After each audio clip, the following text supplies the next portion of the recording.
know what's not funny is the Bengals not making the playoffs. I'm actually pretty sad about that. Pretty disappointed that our 2025 NFL playoffs are not going to have my boy Joey Burrow in there. Here, I'm going to throw up here now that we have got the playoffs that are set. And interesting here, Scott, which matchups are you most excited about? What are you most disappointed with? What are your general feelings and emotions regarding the playoffs right now? One of the ones that I'm most interested in watching here is the Rams versus Vikings. Like, especially coming off of last night's game, I am a little concerned with the Vikings, but it might not be why everybody else is concerned with them. So that's okay. Whoa! Why are you concerned with the Vikings? What is your concern? Dude? Look, I've been a huge proponent of O'Connell throughout this entire season, but I think he got here, and I think most people are just jumping on Sam Darnold because obviously it's a contract year. He's in talks of getting a massive deal based off of how he's performed this year. Obviously, it's in tandem. It's not like somebody does it all on their own. You know, the classic Belichick or Brady conversation. But honestly, I think for how badly they lost and how they performed offensively, I think a lot of this does fall on O'Connell more so than people are willing to speak about. Interesting that you'd like to kind of buffer and take away some of the blame on Sam Darnold. I think that that loss last night to the Lions, props to the Lions, by the way, we got to talk about this game, but so much of that was Sam Darnold, dude. He looked like Jets Sam Darnold. Like missing, like I think that they were actually schemed up pretty solidly in certain situations, and Darnold was just missing wide open throws, dude. It was back to the days where he's saying on the sideline, "Man, I'm seeing ghosts out there." Yeah, so why are you trying to save Sam Darnold? Dude, I'm not saying he's blameless whatsoever. Like he did not play well. He played terribly. But I think like what came to fruition here was the fact that they also got out schemed by an Aaron Glenn defensive led side of the ball on the Lions. On top of that, they got out schemed, as have a lot of NFL teams, by a very injury ridden side of the ball. So like, if you can't beat them at their game, especially after they've given up 32 and a half, I think they averaged 32 and a half points per game that they gave up, the Lions, yet they still won over the past 3 games, and you're only putting up 9, that's a problem. And I don't necessarily put that all on Sam Darnold, as I feel like everybody else is doing. It's like, yo, it takes 2 to tango here, and O'Connell is just as culpable. That's true. It was weird because the Detroit defense was actually what was keeping them in the game for much of it, because I think it wasn't until the fourth quarter that they really broke it open with Gibbs on a few touchdowns. So it was actually like Detroit's defense that's been so decimated and has been allowing tons of points all year actually stepping up here in the final game of the regular season. I've got here thrown up for people just listening this ultimate duel between Brian Flores and Ben Johnson right here, because this was a sort of a matchup showdown, OC versus DC, that everyone was looking forward to, and Ben Johnson obviously kind of got the best of Brian Flores. And also, did you say that last week, Scott, or did we talk about it where Brian Flores, I think he got rid of Ben Johnson at a previous, was it with Miami? Like, he got rid of him, right? Yeah, he was one of the first fires he had when he took the helm there as head coach up there. So, and I said this, I don't think Johnson was coming at this with any semblance of vengeance or anything like that, but you knew in the back of his mind that he wanted to get him and get him good. And I loved the play call. It was, what was it? In the fourth quarter, roughly 5 minutes to go, they were down on the goal line and they got the Vikings defense to jump. So like utilizing that just strategy to get that first down and make sure that they could punch it in the next play with Gibbs. That's just genius. And like, that's what I'm saying is it was definitely in the back of his mind. Like, we're going to get him. Yeah, dude. If I would feel that way if I was Ben Johnson. I just threw up a tweet here. In the last 2 seasons combined, Brian Flores' defenses, I can't even read. Defenses has only allowed 30 points just 7 times. Ben Johnson is responsible for 4 of them. So Ben Johnson kind of has Brian Flores' number. Hey, how do we feel about like coaches doing? Is this necessary, covering the mouth, or is this like theater? I always feel like this is kind of theater. I don't know. I'm fine with it. I think what's more theatrical is the huge banners that they have, just like the game managers holding up to like keep from signs getting stolen. It's like, dude, okay, you're blocking the TV, but you could easily just plant a guy on the other side of the field and they see everything. So it's just like, that's more theatrical. This I'm totally fine with. I'm most impressed with Brian Flores' head level. Doesn't move whatsoever. Look at that. Look at that cut. It's just perfect. Staying in the same lane.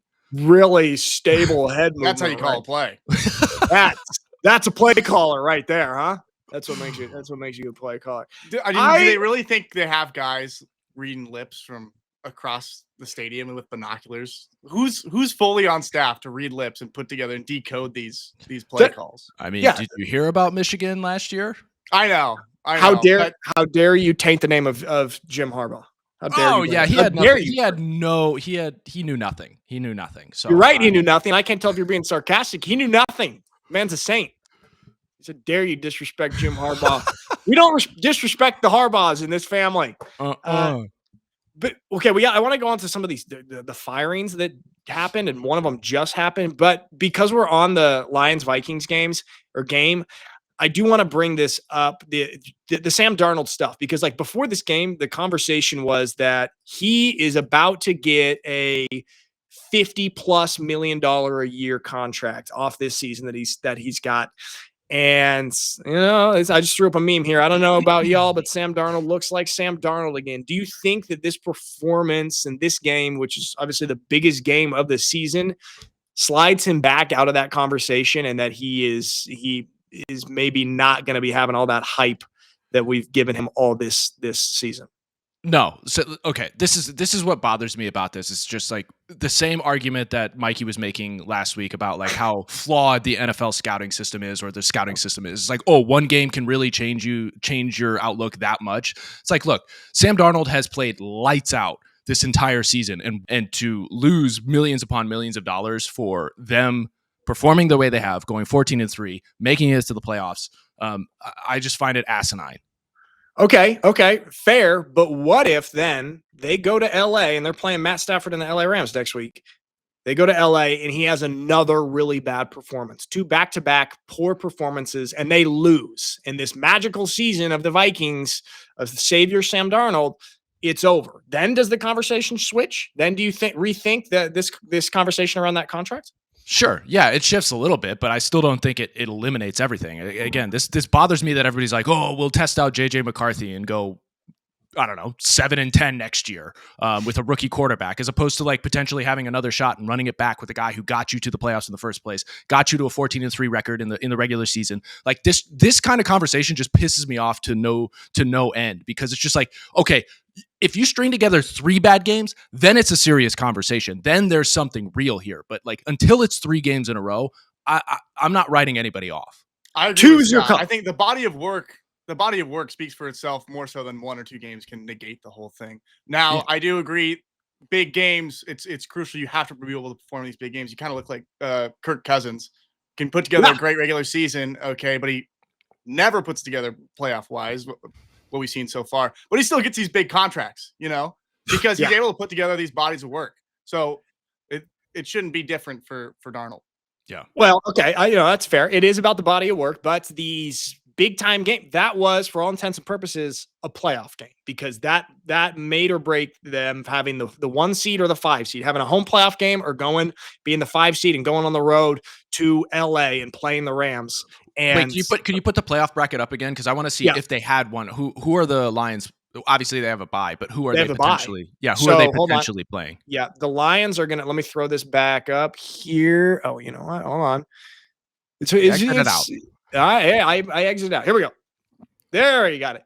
All right, so the Lions are going to face either the Rams or the Vikings. So that's why actually after the game, it was kind of cool. Dan Campbell being super classy when him and Kevin O'Connell went to shake hands after the game.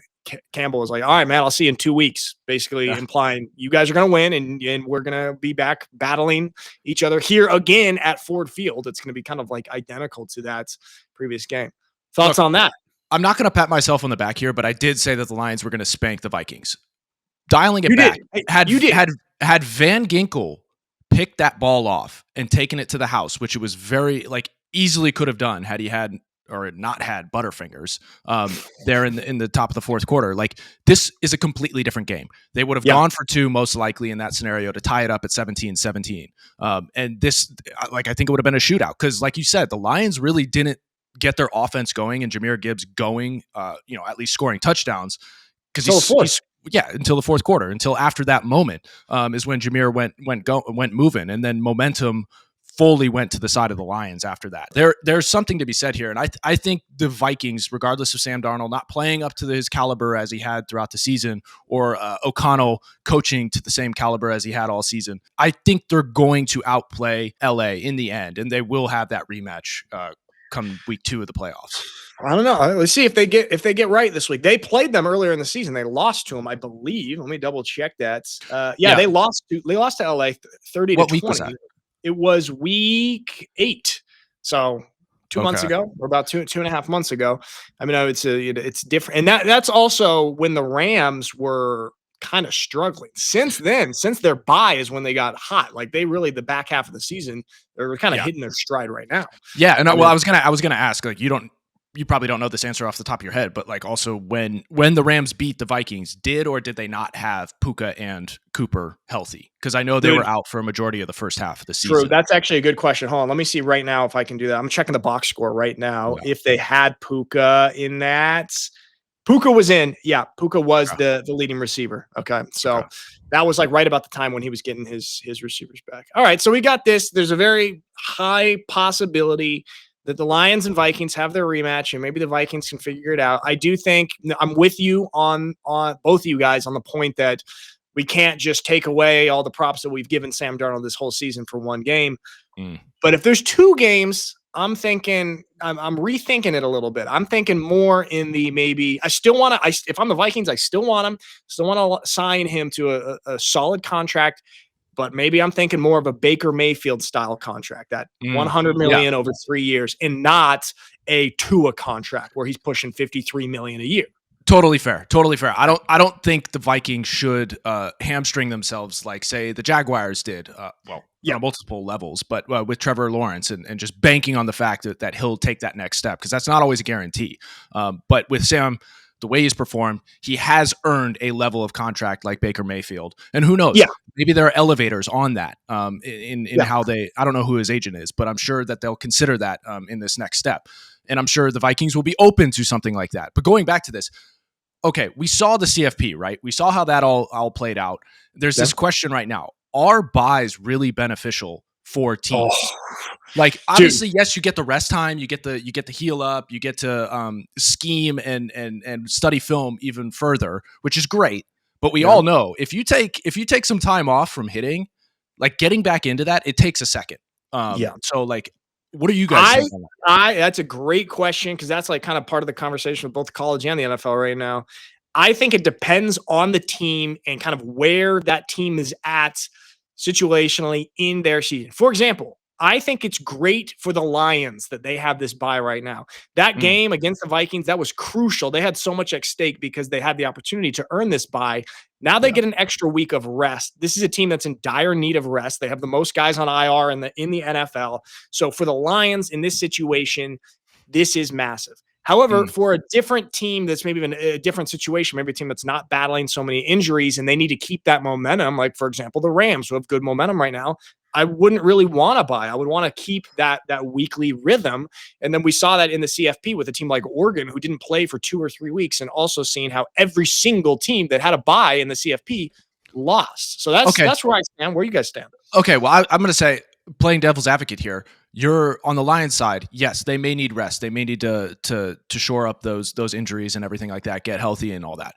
But they're also playing with a lot of guys who are second, third stringers or bring-ins late in the season, all that kind of stuff, to where the momentum of playing, especially when you're, I mean, I don't want to dunk on them or anything, but they're of a lower caliber than, say, the starters are. And they're playing up to the level of what the starters can and do. So, like, if you take a step back, is that momentum just extracted from the room? Like who knows? Yeah. Like, because you don't know what you're dealing with when you got guys who are just now in the position of playing at such a high level. Like, are they going to sustain that level if they have time off like this? Right. Well, so you're basically saying, is it more beneficial to just keep rolling with the good momentum with the backups, or to take that bye and get a handful of the first stringers and traditional starters back on the field? Is that No. that's I'm saying the momentum for those second and third stringers to continue playing at a high level and continue to stay in game form without the break, because they could easily fall back into not playing at a starter level, right? Back to why they were second or third stringers to begin with. Like, is that a possibility? And was this a strategic loss by O'Connell to do exactly that? That's a big question. Whoa, okay. Conspiracy corner. Mikey, grab your tinfoil hat and let Scott borrow it. Because we are I usually have mine on. Well, Well, here's the thing. I mean, you can keep game speed. I mean, pretty close to game speed if you're practicing hard through the bye week and just giving the players that need rest, and letting those second and third string guys, or like those late bringings, letting them get a bunch of practice reps through that bye time. You don't have to have the whole team off for 3-4 days. You can take an extra 1 or 2 days off, let people get away from the game, and then you come back and you practice pretty hard, but you let the guys who need rest get rest. Yeah, but we all know that practicing hard this day does not mean the same thing, and it's not anywhere close to actual game speed, especially in the contact. I know, but you can fabricate that pretty close.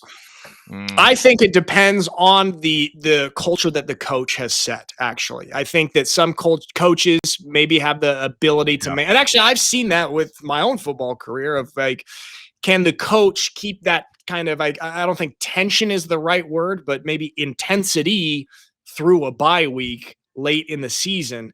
I think some coaches can, and I think depending on the players that you have, I think experienced players can. So actually, it kind of comes back to your point, Scott, about maybe the young backup guys on the Lions, inexperience could have them losing a little momentum on a bye.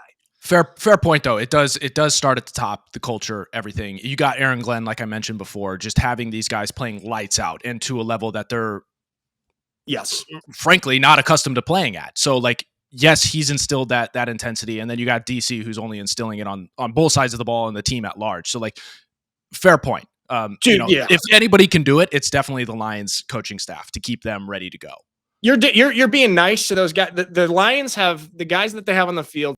They have no business performing the way that they performed under Aaron Glenn. So much of that defensive performance has to go to Glenn, the DC, because I can't remember what the exact number is, but they are the highest amount of guys on IR, and primarily on the defensive side of the ball. All right, okay. Sorry. One last caveat, because I know people are going to get mad about it, but we readily admit they averaged giving up 32.5 points over the past 3-4 weeks. So, like, totally admit that. But what they did last night was very impressive against a very formidable and effective offensive team. Yes, absolutely. We give them that. We give them a little clap, and we see if they can carry that into the playoffs. Okay, so at least, all right, we can debate back and forth on this with about bye week, but at least these teams have made it to the playoffs, okay? Mm-hmm. Not everybody is so lucky. Over half the NFL, they're going home. They're going to Cabo or Miami for vacation because their season is over. One of these squads, the New England Patriots, have just gotten rid of their coach. John Mayo has been fired. Why'd you say it like that? How'd I say it? Drop like a European. I live in Europe. It's called an accent. You ever heard of it? De Mayo. I'm Italian, Scott. We were talking before we started recording about Italian culture. That's my accent. You can't make fun of people this day and age for their culture. Oh no. Okay. Oh, Scott. Oh no. Mikey, Scott's making fun of us again. Thoughts on this tweet that I've just thrown up here for people listening. This guy says, Mayo was set up. Bill Belichick goes 4-13 in his last season with a roster void of top-tier talent. What miracle were they expecting Gerard to perform in 17 games? If he wasn't going to get an adequate chance to build a roster, then why hire him? So he's out after one season there with being the head coach for the Patriots. Thoughts on this and what the Patriots do? Look, I think what's happening right here is this is regret coming from the Kraft family and how they exited or pushed Bill out. I think they're realizing, oh shoot, we made a mistake. Let's correct it before it gets even worse, right? So do I think that's fair? Nah, dude. One season, especially after, as this guy was saying, like the quality and talent that they had on the roster was pretty minimal, to say the least. So like, I think this is wild that you give a dude 17 games to prove himself as a head coach in the NFL. Yeah, it's a tough scenario. I mean, you've got a rookie quarterback in Drake May, and then you've got a rookie head coach. Are there any other teams this year in the NFL that had that combo? I think every other rookie had a head coach. Maybe what was Eberflus's? Had been a head coach before, hadn't he? With Caleb in yeah, because Chicago? he was there prior too, and that was the big sticking point is they should have picked up Bill Belichick as opposed to keeping Eberflus. Okay, so that's just a recipe for disaster. Like you look at Bo Nix in Denver, and he's got Sean Payton, like a very experienced Super Bowl winning coach, and so that's just a recipe for disaster for any coach. Like Dan Quinn, Washington, Jaden Daniels. I think this was his first year. Is this his first year? I thought it was his second. No, fact check me on that. But for some reason, that's in my mind. Could you look that up really quick? If Dan Quinn was a first year head coach, Jamie, pull that up. Dan Quinn. Interrupt me when you get that data, please, Mikey. We like to fact check on here. Yeah, no, you got it. Turn on your internet. Okay, so you say, Scott, it's not fair. I agree, it's not fair, but guess what? It's the NFL. Life isn't fair. This was not a good scenario for the Patriots. He maybe has potential in the future to be an NFL head coach. I don't think that he's ready right now, and I doubly don't think he's ready to try and groom a rookie quarterback. Maybe that's the wrong word. A rookie quarterback to success here. That situation, you need an experienced head coach. And also, dude, Patriot fans, Boston fans, these are some of the harshest, rudest, meanest people in the world. And you've got a really short window to find some success, especially coming off Belichick and Brady and that whole legacy here. So do I think it's fair? No, but also I don't expect things to be fair. Sure. Okay, I'll concede that. Mikey, what? Dan Quinn, head coach of the Falcons from 2015 to 2020. Take that! He's had some time. Okay. Wait, no. I meant like first year as like taking on the organization and everything. So yeah, I know he's been a head coach before. I was thinking like first year at the organization. Does not That's count. How I understood it. I win the argument. Like he's never been in the organization. I don't even know if it was an argument. I'm arguing with you, Scott, and I won. Mikey, write that down. 1-0. He's one of the works that he worked in janitorial before, and then went to so still counts. Head. No, I knew Dan Quinn was a head coach beforehand. But okay, going back to all this, completely agree with you. The NFL is a meritocracy through and through, and it should be and it should remain that at all times. What I think, going back to my point about the Crafts feeling regret on how they moved on from Bill Belichick, I think they regret the hire in general because we all know Mike Vrabel was available when they chose Gerard Mayo. And obviously they were like, oh, okay, it may be an easier handoff because Gerard was more closely related to the coaching staff and tree of Bill Belichick and just coming out of it. So maybe there may be some continuity there. But they realized, I think, quickly that Bill Belichick is one of one. And it's very hard, as we've seen all of his coaching tree go elsewhere and fail horribly trying to instill the Belichick way, right? It doesn't work. Unless you're the dude who has built it and instilled it from the get-go, at least from the Belichick tree. But going back to it, it's like, dude, they missed on Vrabel the first time, and now this just looks so bad having to go back and be like, oh, okay, he's still available. Let's go get him now. Like, I just think that's such a disservice to Gerard Mayo, and I think that's bullshit.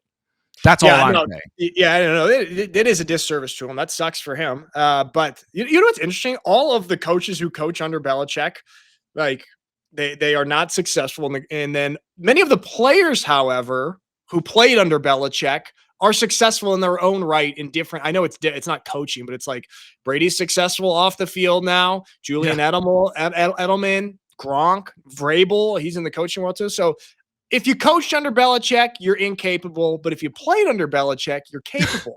There's something there. Why do you think that is? Gerard played under him, I believe. Fact check. He's incapable. Gerard Mayo. And how do you spell that? Yeah, I think you're right. I think you're right. But I mean, yeah, they did. I'm with you there. They totally whiffed by not going for Vrabel in the first time because also like I don't know if they were just trying to continue the Belichick culture with that coaching pick, but Vrabel would bring in elements of that culture and then his own spin on it, and he's also proven to have success. So that was an all-time miss to not go straight to Vrabel. Yeah, Scott, exactly. Right. He played for 7 years for Belichick. Yeah, that's a long time.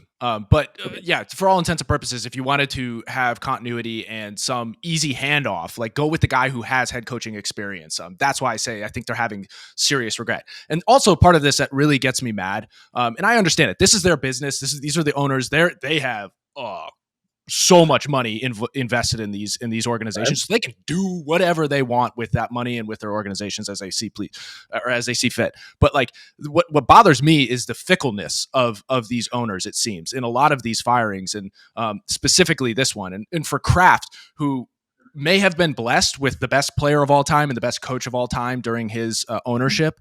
Like, this is really the first test, I think, of his ownership capabilities and the family's ownership capabilities, and boy, are they failing. And I just hate the fickle nature of them not understanding, or owners not fully understanding the game of football and what is needed to build programs and build successful ones at that. Yeah, I mean, I can't remember where I heard it, but basically in the last 15, 20 years or so, NFL owners have gone from being like hundreds of millionaires with a few billionaires to now all of them are billionaires, and being able to just cut contracts and fire coaches early and like do a $40 million experiment here or there. It's no big deal for them to just cut it early and not have to let a contract play out. And so the owners getting way more wealthy has actually had an impact on how long coaches get the opportunity or the runway to try and build something up. Whereas, like, it would have financially not made sense to pay a guy to not coach for 3 years if you cut him early off his contract. Now it doesn't even matter for some of these guys. Yeah. Which I think is good for a lot of players. I think it's great for the players. Everyone's getting more money.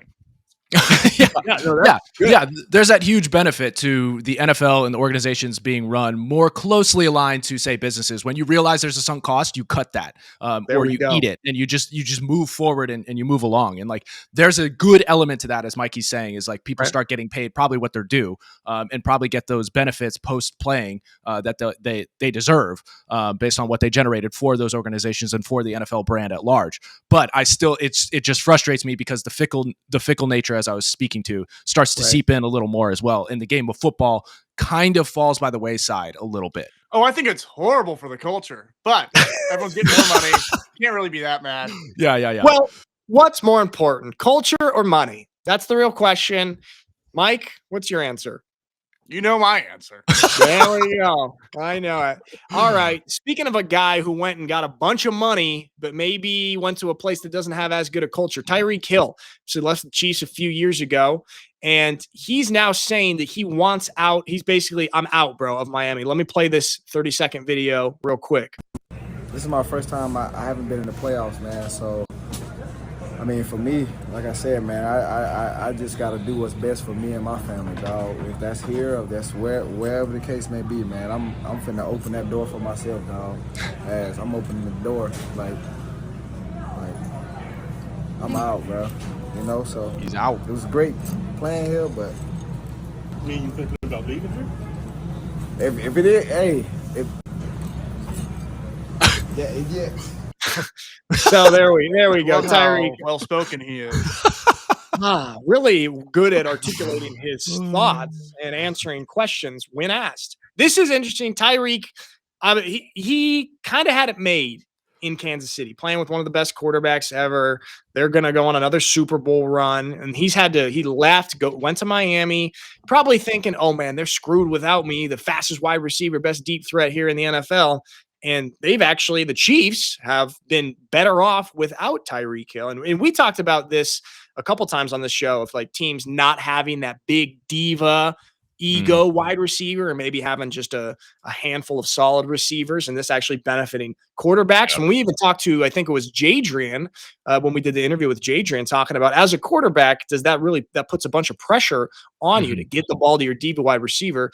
Chiefs have been doing great without Tyreek Hill, and Tyreek in an organization there down in Miami with Tua, and they're not in the playoffs this year, and he's feeling the pain there. Do you think that he regrets leaving Kansas City originally? Yeah, absolutely, he does. And I don't know. I get the sentiment that I think Devontae Adams even had when he left Green Bay, and Aaron Rodgers up there. You could go down the list of guys, wide receivers, Diggs up in Buffalo as well, like leaving and wanting to show that they are like, they're deserved of the praise they're getting because of their skills and not because of the quarterback that they're with. So I understand that sentiment and that desire, but when you're talking about wins and losses, like, that's not a good formula. We're seeing it through and through. The weird thing is with Miami is, like, I wouldn't say that obviously he is one of one, Tyreek Hill, right? Yep. But I wouldn't say that he was the only receiver, the only star receiver on that receiving core. Like Waddle, Jalen Waddle, insane. And I think ultimately what happened is just like it's really hard to project out. And I don't remember what year that Tua started having these head issues and concussion issues, but I don't think Tyreek implemented that into his calculus when he did leave the Chiefs for Miami. I don't think he realized like, oh, you got to think further and like, yeah, he may be a super accurate quarterback and all that kind of stuff, but can he stay healthy, which will ultimately benefit your career, which cuts against the argument that you're the only one doing the work as opposed to just the quarterback. It feels so short-sighted to me when players do that. I think this is a great example from Tyreek of just short-sightedness. Okay, I'm going to go and chase the money and leave a situation that could get me a lasting legacy of multiple Super Bowls playing with one of the best quarterbacks of all time. Yeah. That quarterback who takes a slightly lower salary. He's not paid top tier dollar in the quarterback market. So that's more friendly to the team and that benefits the team. And this is probably one of the reasons why the Chiefs are always in the Super Bowl conversation, going maybe for their third in a row. And so I think that this is just like just a grass is always greener scenario. Tyreek left Kansas City looking at Miami. Oh, the sunshine, the money. I got to be the star. No one talks about how it's Patrick Mahomes or Kelsey. It's going to be me. I'm going to get paid. Then you're there. You're not making the playoffs. You see your former team headed back into the playoffs in a great scenario again. And it's just what I think a lot of these guys lack thinking in like they're not thinking in what'd you say? Thinking. They lack thinking. No, they think guys are thinking, but they're not thinking from a long-term perspective. Man. Yeah. Like when you're 8, you ever do this? You just like think about yourself as 90 years old and you look back at your life and you're like, what is going to be the best decision that's going to make me feel the most satisfied from the perspective of 90-year-old me? Do you guys do that? I do that. Yeah, I do it all the time. What was I going to say? Oh, this is the financial value of being a part of an empire like that, like Kansas City, or like being a part of the Patriots. It extends so far beyond your playing career, and the financial gain from that. Exactly. You can milk that for years after. Exactly. So it really is pretty short-sighted, to take that short-term contract bump and sacrifice your overall legacy. Yeah. It's like we've seen. Perfect example of that would be Tom Brady and Patrick Mahomes, who then you become superstars, you win championships, and then you are just loved by the media. You get all these opportunities off the field. Mahomes, of course, with all the endorsements and commercials, and then Brady with the $375 million broadcasting contract that, by the way, if we want to talk about that, I got some thoughts on that. But hey, he got it. Should have been me. Me, man. Do they even watch the No Warmup pod? I was broadcasting some BLF games. Give my emails. Hey, it's Nick again. No, yeah. So, like, talking about the future, like, I think what Tyreek fell into the trap of here was just everything outside of the game of football. It was a lot of, I'm speculating here, but it was a lot of me thinking and immediate term me thinking. So like I think we're all on the same page here, but I think one of the biggest elements of this entire decision that he let fall by the wayside was the fact that he had a guy like Andy Reid, an offensive mind like Andy Reid. And I understand McDaniel, he's brand new to the game. He's bringing new thoughts and new elements to the game that are incredibly impressive, right? But to the degree and the consistency, not even close to Andy Reid, dude. Like, so to leave someone like that who could absolutely benefit you so much further into the future, like that's part of the short-sightedness of this decision, I think, ultimately. And I think, there is an element of regret, and it's probably growing day by day. It's so funny how like he made that probably a big factor in that decision was money. And if he makes a different decision, he would get more legacy, better culture, and probably more money. So it's like, it's I don't know, man. Tyreek, he's not happy. We'll see where he goes. See if somebody gobbles him up. Yeah. And you know who just made a little bit of money though? Mike Evans. Oh, Mike Evans. Let me throw this up here. He had to get, I think it was 85 yards to put him over 1,000 yards. and he got a $3 million bonus here. It's kind of cool. I'm going to throw that up here. Here's the audio of it.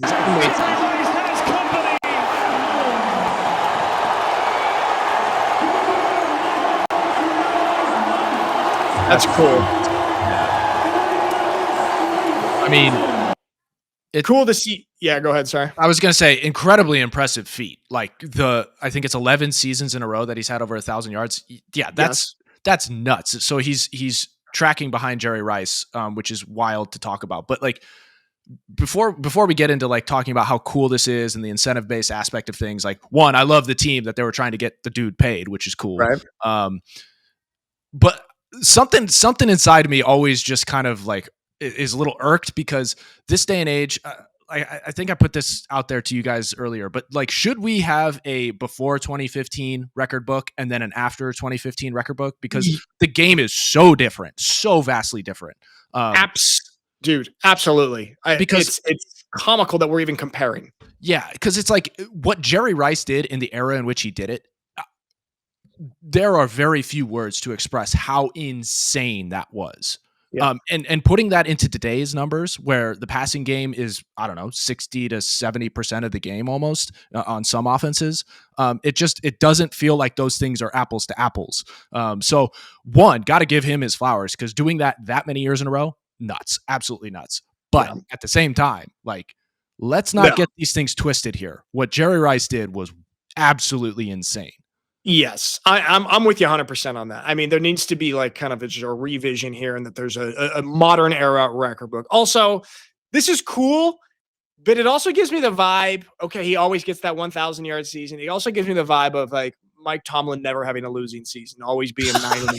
It's like just similar. It's like he always gets 1,000 yard season. Yeah. Like, okay, just it's like mediocre greatness to me. I don't know if that really works, but the reason I was bringing up the incentive stuff is because there was that obviously the Bucs who could have just kneeled it out and they did everything they could to get their guy that contract incentive bonus, but the Cowboys did not. So I think Cooper Rush needed to play. I don't know how he needed to, if he played this game, like started this game, he would have hit 55% snaps on the season. He would have got a $500,000 contract incentive bonus. Yeah. But Jerry played Trey Lance instead. Now, Jerry says he was interviewed after the game and says basically he knew nothing about this contract incentive. The decision to play Trey Lance in this game had nothing to do with that. But basically he pulled out $500,000 out of Cooper Rush's pocket. Thoughts on this? And do you believe Jerry? No, not at all, dude. You're the one who's writing the check for every single player. You know how much money is coming out of your bank account and into theirs. Like, you know this, dude. That's such bullshit coming from Jerry. Also, I hate the insinuation that he seemed to embrace that he's the one that's making this coaching decision that like, oh, some people aren't going to play and some are. Granted, yes, he's writing the checks, so like maybe he has that sway. But I this just frustrates me because the Cowboys can't get out of their own way. And it's because more and more, I'm becoming more and more convinced. I wasn't like a huge fan of this to go down this route, but I think it is Jerry. What are you doing, dude? Dude, what do you mean? Why were you hesitant to that? It's so obvious it's been Jerry. I know. I was a little hard on Kraft and everything like that, but I'm always hesitant to jump on board of like the strongest narrative immediately. Okay. I like to let things play out a little bit. And that's to my point earlier. If it's 3 times in a row, then hey, dude, there's a problem. If it's 1, 2, I'll pause. I'll wait. I want to see. You're a bit of a contrarian then. Okay. Mikey, you were smiling pretty big. I like that thinking, Scott. That's more people need to adopt that thinking. Okay. You can't just accept the number one narrative that's being pushed because you got to think, why is this narrative being pushed so hard? Okay. Everyone pushes the narrative. There's a motivation behind it. I really like that thinking. Really good. There we go. Look at that. Look you now back on the same page. Hey, handshake. There you go. Shake hands and then get me back in my middle. I don't like being on the side. What were you saying, Scott? I don't know, but I was just really happy that Mikey and I mended our wounds here together over Jerry Jones. I am just happy that I could play. Sorry, Mike, say it again. We'll reopen them soon, I'm sure. I'm gonna try and reopen them for you guys. I like when you guys fight. Do you guys watch Landman? Jerry Jones made a cameo in Landman. I saw that last not night. yet. It was incredible. Incredible tell me. actor. Yeah, don't okay. say anything. I haven't seen it yet. I almost cried from his monologue. It was so good. Whoa, Mike, It was hyped up. incredible. Yeah. I'm watching the episode tonight. I think it's episode 9. Okay, that's a cool show, by the way. Taylor Sheridan, great. Swinging Guy's a sick. hot bat. Swinging a hot bat. Yeah, he's got like 11, 12 shows going on right now. This guy, he's a workhorse. Okay, so that's what we got on the incentive stuff. I want to touch on a couple kind of dumb trends here, things that just really. Why do we have this in sports? And it's just absolutely silly. Jordan Addison's dad tweeting and putting the Vikings on blast. I know we talked about the Vikings game already, but this is the dad tweeting this. Rolando Addison Sr. tweeting, 6 targets, 1 reception, 0 yards. I want push-ups, the plane ride back nonstop. The defense needs to do them with you for allowing Gibbs to get 4 touchdowns. Also, Kevin O'Connell can do them with you because he got out-coached. What an absolutely terrible, terrible look from the dad. Also embarrassing for Addison himself. We saw this happen a few years ago with like OBJ and Baker, just the dad firing off on social media. How do you feel about this? Do you like the dad going off on Twitter?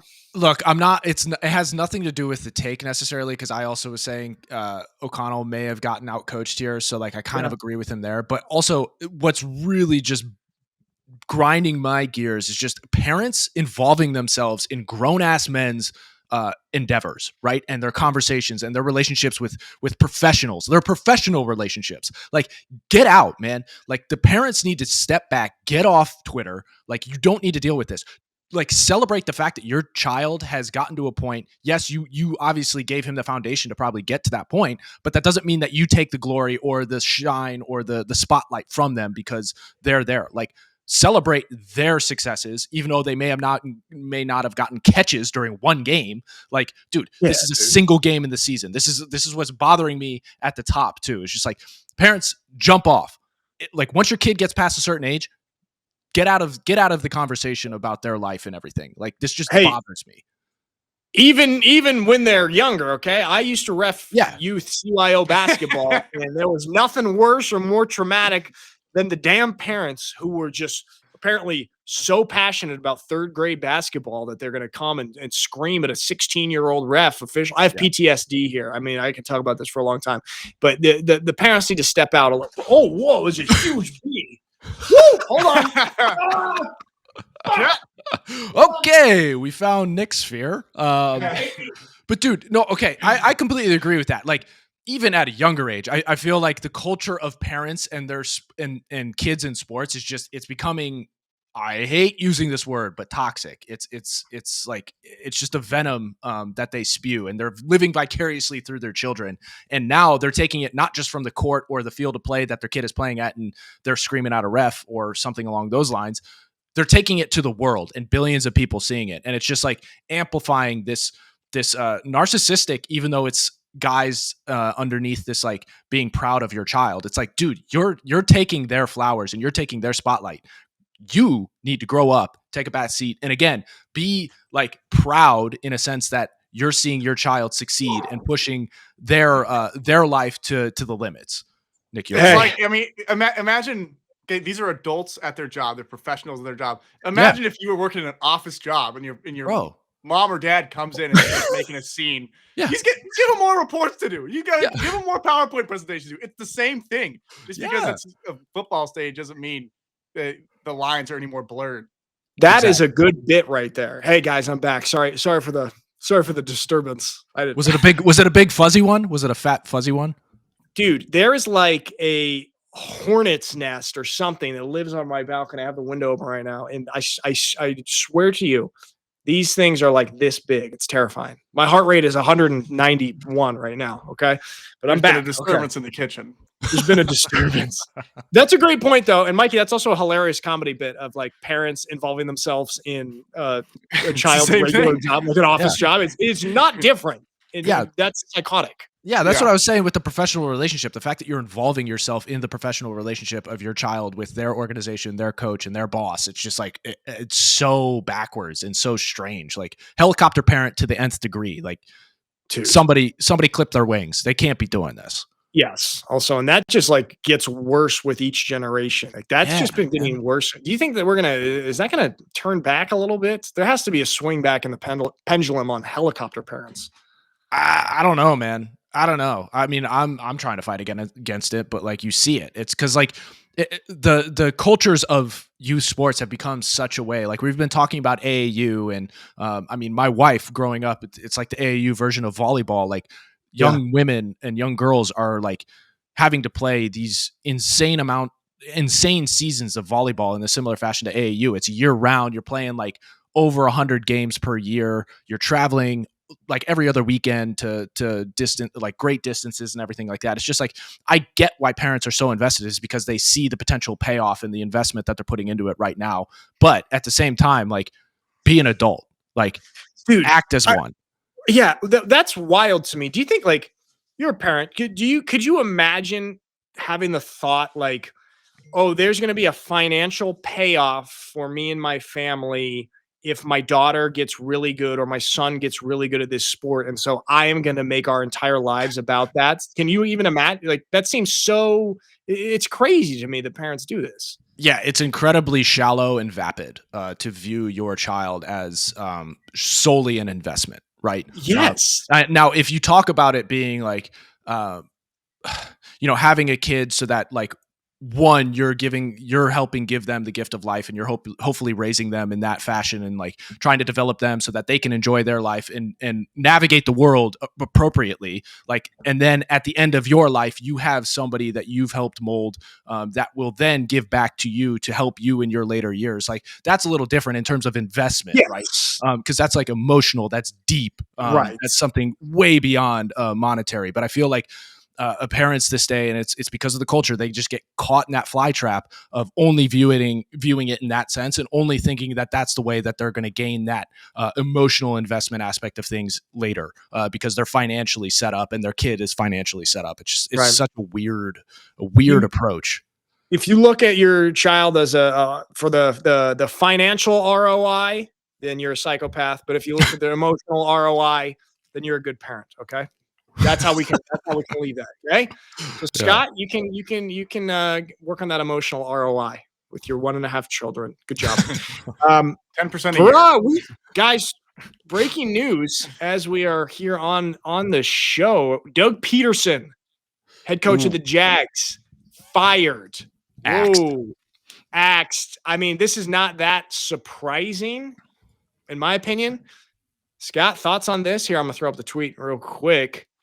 Yeah, thoughts on this is at least Khan, the owner of the Jaguars, gave Pederson enough time to turn this around. Like, after last year paying out Trevor Lawrence, the expectation this year was to take that step forward. They did not. They took a large step backward. And yes, Trevor got injured, which is unfortunate, but he also wasn't playing all that well leading up to that point.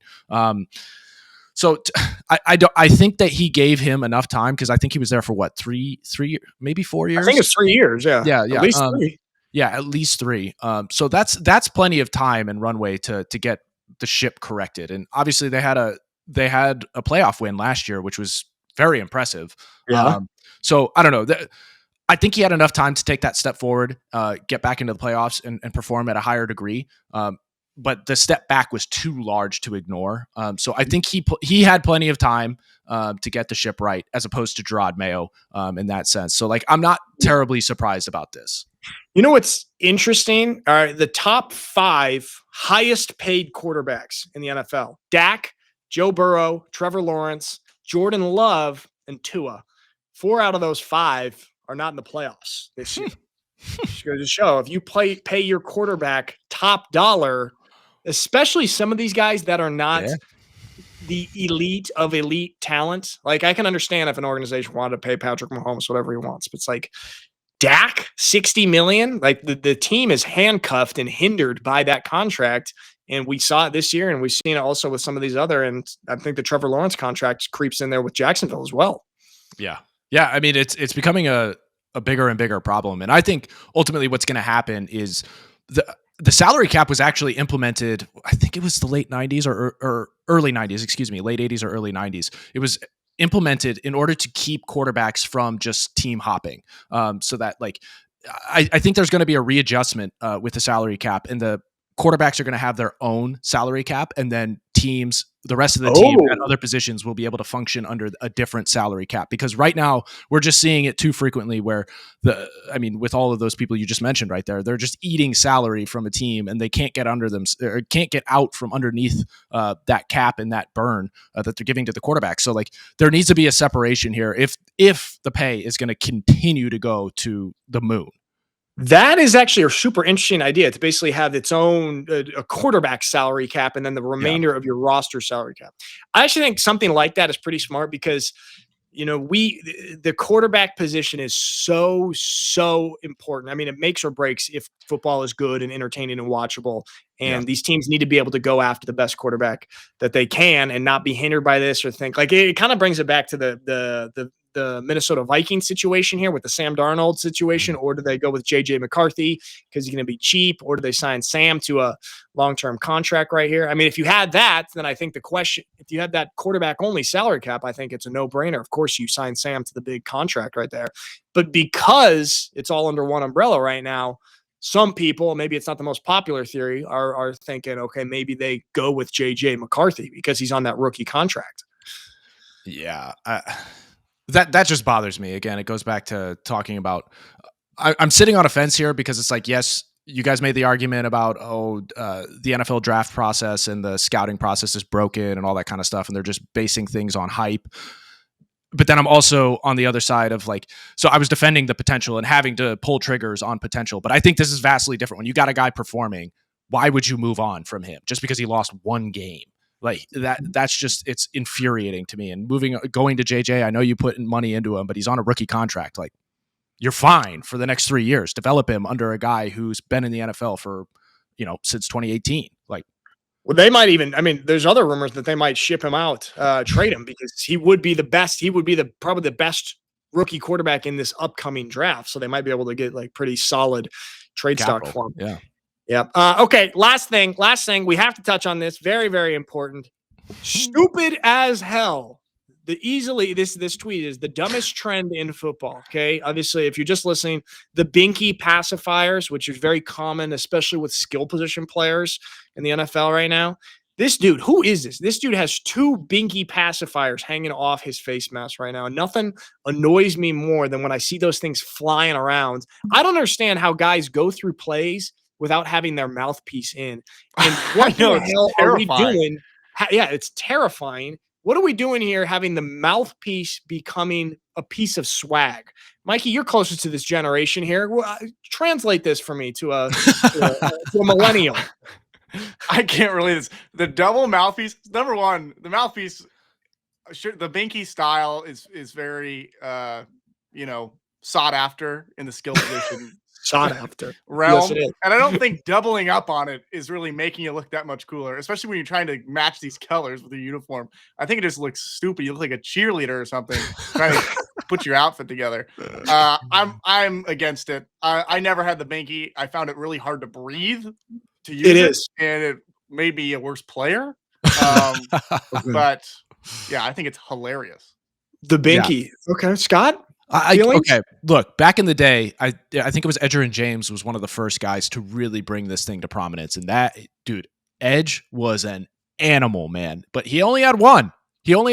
And he was balling out, and he's potentially going into the Hall of Fame here. But not too long. This is the same thing as having another pair of gloves attached to your gloves, just because they keeping them on uniform. keeping them on your face mask. A good idea. That would actually look pretty cool, Mike. You're onto something there. This is absolutely stupid. Did you guys? I was pro the binky mouth guard. Like I used that, but I never had it dangling around. I put it in my mouth every single play. And Yeah. some of my most traumatic memories from football are when I'm in there at middle linebacker and the quarterback's going through the cadence and they're about to snap it. And I'm trying to make my calls. And I'm trying to get the binky back in my mouth because the last thing I want to do is take on a guard without my mouthpiece in. And these guys are just letting these things fly around. Yeah, the most egregious part of this entire thing is the fact that they go unused. Like that's the most annoying part. It's just like this is literally just wow, I'm blanking on the word here, but it's just a side. Yeah, stupid, additional, and it's unnecessary. And it's also like, why would you add more things to your body that can be grabbed upon in a game that is all about getting somebody to the ground? Like, why would you do that? This is just a great example of our culture of excess, isn't it? It's just, I mean, like what a great representation. Do you think maybe he uses one like properly and then the other one is just for show? I've like watched a lot of these dudes that have these, and the majority of the time I don't see them putting their mouth guard in, and I feel like that's a lot of players this day and age. A lot of guys don't even play with mouth guards in the NFL, like because it's not mandatory like it is in college. That is actually maybe the most incriminating thing about our sport of football in today's day and age is that guys feel okay taking snaps without their mouthpiece in. I imagine taking because it's just gotten soft. Yeah, but the game has gotten soft where they don't guard is what you're saying. Yeah. Okay. I thought you were gonna go in a different direction there because I was gonna say like actually I don't if looking at the studies or the ones that I've briefly come across, there's actually no correlation to the decrease in concussions as in the studies that I've come across. I know there are that say otherwise. Really? And that's why people are wearing them, but it's almost a placebo to a certain extent. But having two placebos dangling and flopping around while you're playing is a little wild. Like you might as well just not play with a jock strap on. Whoa! Did you play with the jock strap? Did you wear a cup when you played football, Scott? No, dude. You can wear a jock strap without a cup. Dude, what? You were dude. Wait, you only think jock straps can be accompanied by a cup, but I never played with a cup. That's impossible.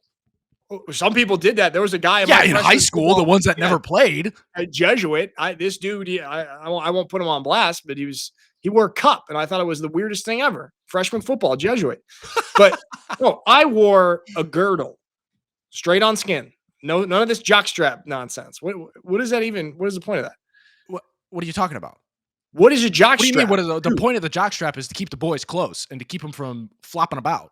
That's what compression shorts are for. But compression shorts are a relatively new invention. Like prior to the compression shorts, which like came around in like 2004. Like it was jockstrap or nothing. It's like if you look back in the short era. Yeah, you were only compression short. The jockstrap was an old wives' tale for us. Wow. Yeah. Okay. So you got the jockstrap back there, and then you also had the OG hip pads. You remember that? Oh yeah, Mikey, you're not even gonna recognize it. Like the wings that came up to like your mid oblique. Yeah. Damn, I had a picture here of a guy of this college football player whose just pants were the highest football pants I've ever seen, and his knee pads were 75% of the way up his thigh. And we got to talk about that on the next episode about the knee pad situation and if you're guys pro or anti there. All right, we're about an hour there. I think that's good. There's other stuff to talk about, but let's talk about it on Wednesday. Yeah, especially leading into the college football playoffs. Like we gotta start talking about that come Wednesday because I think the first game is it Thursday? I think it's Thursday. So we'll be hot. We'll be heavy on the CFP on Wednesday. But this weekend NFL stuff was just a little too interesting. Too many people getting fired. CFP on Wednesday. All right, Mike, what are you gonna do today? I'm gonna play guitar and get ready for my finally being able to perform on Wednesday. My guitar song. Okay, that is a dragging it along for months. Promise to our viewers, Mikey's guitar minute. We're Jerry Jones. We're just dangling the carrot in front of you and then pulling the rug out from under you. Yeah, because if Mikey out from under someone in his contract, if Mikey hits 60 seconds of guitar playing on air, he makes a huge bonus. But we're just not going to let him do it. It's fiscally responsible. Yeah, you guys are the reverse of Evan's teammates. That's right. We're Jerry Jones, like you said, which I'm going to watch on Landman tonight. I'm going to go order a pizza and eat that and watch. All right, guys, good stuff. Everyone, thanks for watching. We will see you on Wednesday. Peace. Peace.